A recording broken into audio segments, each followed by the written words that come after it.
سلام دوستا، فردا 29 ماه آگست و آخرین روز ترید ماه آگست است و قبل از اینکه مارکت باز شود فردا یک گزارش مهم اقتصادی نشر میشه به نام PCE.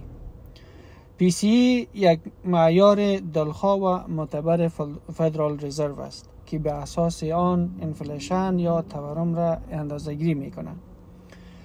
خب فردا انتظار میره که پی سی عمومی حدود 2.6% باشه، یعنی در حد سالانه، و اما پی سی اصلی که بدون مواد غذایی و انرژی است پیش بینی شده که شاید به 2.9% برسه، بلندتر از گزارش ماه فبروری.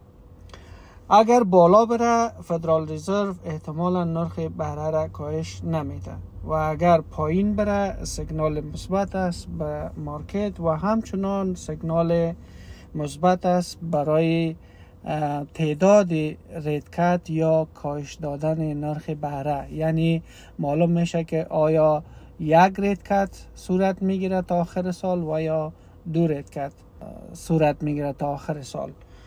این سیگنال فردا شاید خواد بودیم و مطمئن هستم که واکنش های بسیار جدی در مارکت خواد بود، نه تنها مارکت سهام بلکه همه مارکت ها با شمول مارکت سهام، مارکت کریپتو، فورکس و غیره.